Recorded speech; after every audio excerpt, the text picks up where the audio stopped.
and welcome to Citizens Live, and I'm your host, Mansi Paresh Kumar. Our guest this week is the Bangalore Commissioner of Police, Mr. Bhaskar Rao. There has been a lot of talk about, how public transport needs to be encouraged among us. But every time you and I get on a bus, if there's one thing that we're always worried about, it is our personal safety. While it is very important that public transport is encouraged, we talked to the officer today about how safety can be improved in these spaces. Let's see what he has to say. You've been a champion of public transport most of your career. You've been one of the most vociferous champions of public transport. But in 2016, ISC professors came out with a study and they actually surveyed women who usually use buses and said of the 63% who use normal buses, not the Vayuvajras, Rubik or any of that, the normal buses that we have in UTC. And many of them, in fact, I think the number is less than 3% said they felt safe in using these transport. Occurrences of eve teasing, all of this is very common. What would you suggest as the Commissioner of Police to kind of put measures, what are the measures you would suggest that we have in place to make public transport more safer for people and for women in particular? See, public transport is going to be the solution of next generation. Correct. Individual vehicles are good. Hydrocarbon-based vehicles are now already exiting from Europe and other parts of the world.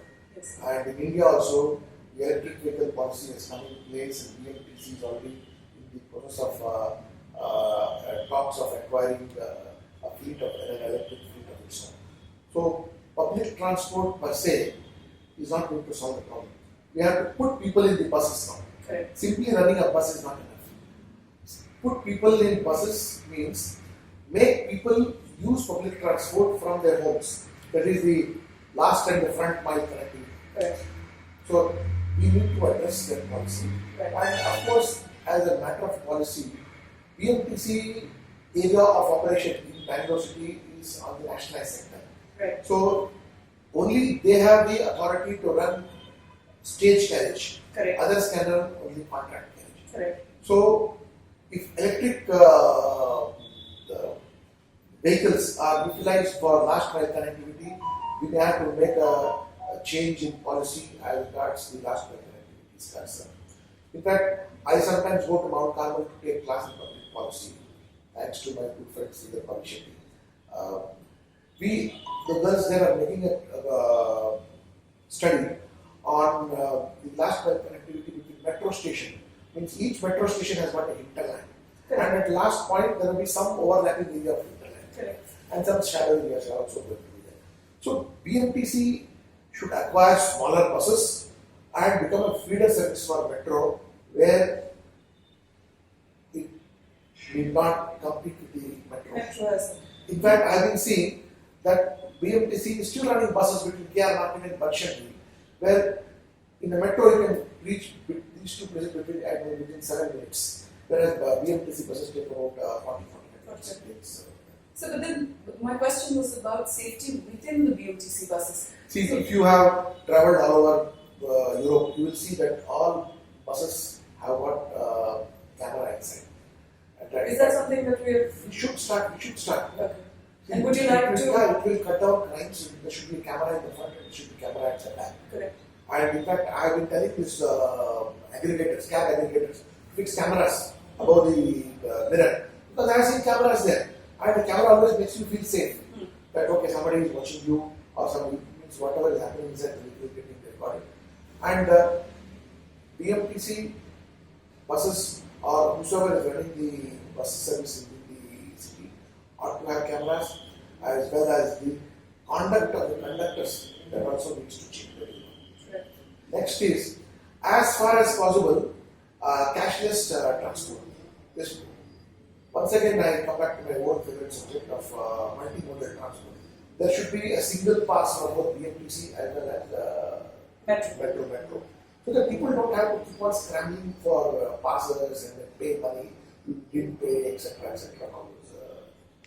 These two things are taken care of. And services are run from earlier in the morning. Now, BMTC buses start only operation after 6:30, 7 o'clock. It should be a 24-hour operation. It should be 24 hours. There are some selective services. But safety again becomes an issue. Why should it become a BMTC? Driver should be a policeman.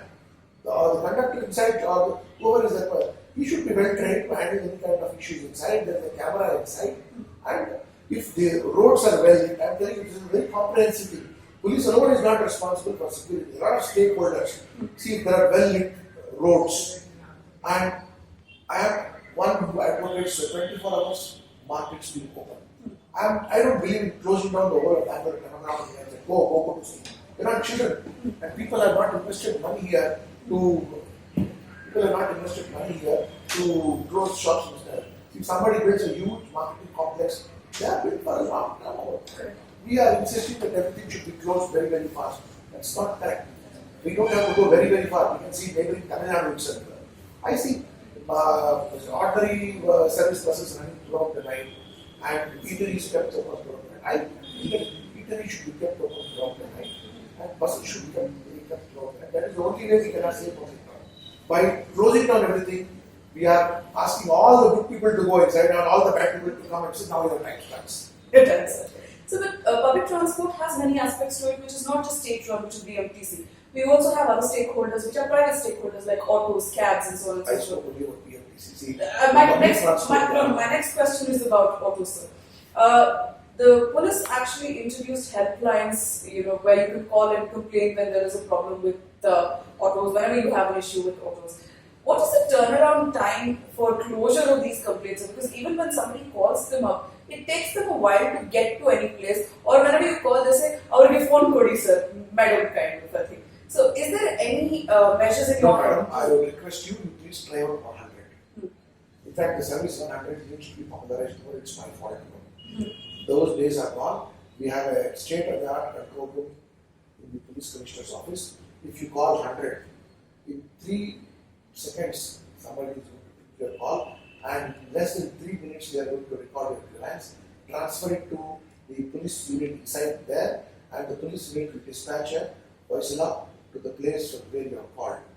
The moment you pick up the call and spell out your grievance, you will receive an SMS that your grievance has been recorded. I'd like to just put in one point. I've tried the service myself. Try calling 100. Just for sake of experiment. We'll do that. So we'll do that anyway. When I have called 100 myself, usually the person on the other side. Yes, there has been an. When was the last you called? I think about 2 weeks ago. No, I don't believe it. It's about 2 weeks. I just explained what happened to me, sir. When I called them, the first question usually that they ask us is, "Do you know which station limits you fall under?" That's a very, very common question that is asked of you.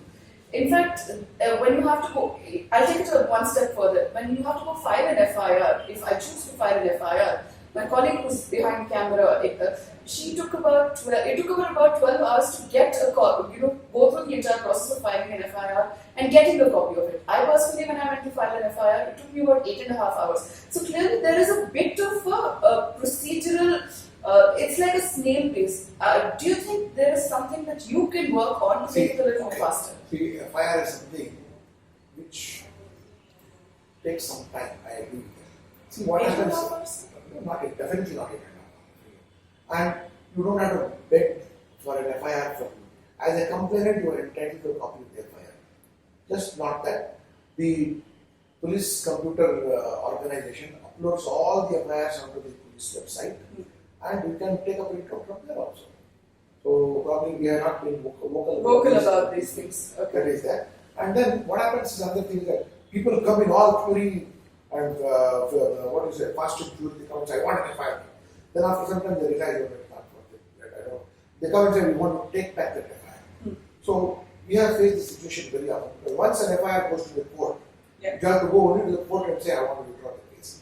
And they bring pressure from the various places that I want to withdraw. So that is one reason. Second reason is the stubbornness of my own officers and resistance in registering the case, because it is additional work for them. Correct. That is the second. Additional work means because there are already so many cases registered and there is nobody else to inquire about this. The third reason which is responsible is Senior officers will say your crime rate has increased, why have you registered a case, and look how many cases are getting registered. So unless and until we senior officers stop measuring the performance of the police station by the number of FIRs, I'm sure we have to give a confidence to the sub-inspector. Because the citizen comes there with a grievance, his grievance needs to be recorded. But there also what happens is, various kinds of complaints are there. All need not be end up with an FIR. We have a lost your phone app which we have. You can say that I lost my phone, I lost something. We can do an acknowledgement there. Then we have NC register, non-cognizable register. You can, a lot of things are non-cognizable in nature. The court need not be bothered about it. So you register a case, an NC case, and you can do it, be inquired with the police officer, and then final report will be given. In some cases, the NCs have to be converted. The NC has to be investigated. We take the permission of the court, and then we investigate it. So definitely, I would say that it's some procedure, but we try our best to bring it down. And the last one, which you mentioned, that which limits you are taking. Supreme Court has time and again said that the case must be registered first, then sent to the police station to where the complaint. That mindset of our police officers is yet to change. There is again, we are responsible, senior police officers. We should facilitate this much more and ensure that it should happen. It should be, and it's a service, it should be citizen-centered. So just bringing the topic back to transport that we were discussing, you spoke about making last mile connectivity more safer in terms of having a well-lit roads and all of that. Is this something that you're discussing with the BBMP? Are you pushing for this? See, of late what has happened is that to ease the pressure on our city traffic, what we have done is that we have made a perimeter road, 30-kilometer perimeter of the CBD. And said that earlier our CBD was restricted only to Vidhan Sauda and surrounding area. Now we have taken the CBD right up to Maleshwaram, Wilson Garden, then at Masupuri, Southern Circle, and up to Rajaji Nagar, then again to that Circle Marama Temple, and again to Sadashi Nagar, and again Jai Mahal. You've increased the... We have 30 kilometers, we have increased into a CBD. So we desire to put more amount of attention on the CBD and also on 12 high density corridor. There what we are doing is that we police officers are first going and making kilometer by kilometer. So there, what is it that BWSP has to do, what BMP has to do, what BESCOM has to do, what BMTC needs to do, what we need to do. So I'm listing it out and putting it up in the monthly meeting with the chief secretary taking on improving the transport. A lot of what is going on, and also the transport department. So as you mentioned, we are also trying our best to see what other organizations can. What is the response been from the other ends? Very encouraging. See, we look at more amount of short term because this is something we are like tennis players or cricket players. If I make a mistake, we can make out in 2 minutes. Some other organization makes a mistake, it takes 2 hours, 2 years to make out a mistake. Police makes a mistake, I was telling my boys, we are like Sania Mirza. Sania Mirza makes a mistake, we can make out in 30 seconds. But whereas some other organization make a mistake, it takes 2 years or 3 years. So my last question to you is, recently you came out with a directive to the cab companies that to tell their drivers not to take alternative routes from the airport to avoid tolls because of the fact that a lady was left stranded in the middle of a road. Now, a lot of people actually have kind of seen this. Is it like a tacit admission that's saying that the police can't protect us? That's a charge that's being levied against your organization. How do you answer that? And despite your directive, there will be some adventurous souls who will decide to take the alternative routes. What are the measures you intend to put in place now that these routes have been identified, now that you know there is a problem in these places? When it concerns safety, let us not be penny wise and pound foolish. And number 2, there is no necessity for unnecessary adventurism. And number 3, an infrastructure is being put in place. I am not denying that that is bad or that is good. When a well-lit, responsive road is available for you at night, you take this road. That road also is coming up. Let it come to international standards. Because when you emerge out of an airport, and you have heard so much about Bangalore City, and you are taken through small, ill-lit, bad roads at night, what kind of an impression you get about the city? Once you come out to the trumpet flyover and come out to the highway, you feel okay, this is a big city. The moment you come out at a wonderful airport and get into small lanes which are not nice. But are the measures that you're putting in those places, manning it or anything of that sort? Manning is a very, very primitive way of doing it. Primitive way of doing it. We have technology, we have infrastructure, we have street furniture that should be in place. Not to, Are you looking at those things? that is what we are telling the stakeholders. Put all these things, put bright lights, put dividers, put traffic lights, put zebra crossing, make the road look wide. We are not looking at escape routes. It is not a back door or an emergency exit which I want people to take. I want a good, nice road there, giving a good impression about the city, as well as to see that the surrounding, when a vehicle is traveling, the people around also are also responsible. Nobody is responsible. It is a village road. Correct. But it's little premature. Let it get thoroughly improved. Then only I will tell them. Otherwise, what is the point in putting 200 people to on that road just for me to prove a point? I would rather utilize this manpower on the main road or for something much better. Given that you have manpower issue. No, manpower always will be an issue. Even if I have more, I will also complain about manpower because every additional human being's contribution is always incremental and good enough. So why make an issue about that road or a tacit? There is nothing like a tacit admission. You are an international city, make that road international. Why at present that road is yet to come up with it's a major district road. Let it be widened, put dividers, put nice gooseneck lights there, have street lights, have proper footpath, then it becomes. Otherwise, what happens when when your environment is good, the law and order also improves. When your environment is bad, it is something when garbage is around, you have only cockroaches and lizards and bandicoots over there. But when the things become cleaner, you have other things, but definitely you have. So my last question is: top 4 points in your tenure as a Commissioner of Police. What would you want to do to make public transport safer? Like a checklist that you would say that you want to engage with the other stakeholders. At the outset, I am not in charge of public transport. Correct. See, I can only. But in terms of law order and aiding support, yes. See, now an ambitious project of bus rapid system. I was earlier in KSRTC for 4 years about the KSRTC. Correct. And I was also director of BMTC. So I've seen this. I've seen this working in other countries also. Worked very well. It should complement, and we will support this initiative wherever possible from outside. Number one. Number two, I would advocate cameras being fitted inside all these buses. Not only these buses, but in all public transport vehicles. A taxi is a public place, whereas your car is a private space. Correct. So there is no privacy issue if you come inside a taxi. Auto rickshaw is also a public space. So then the display of the driver details should be displayed very, very prominently, and they should be having a functioning alarm system in case they feel uncomfortable with the vehicle.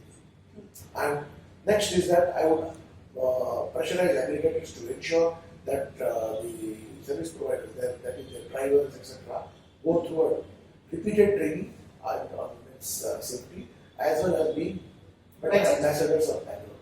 Right. These are the 4 points. 4 points to apply. Thank you so much for your time, sir. Thank you.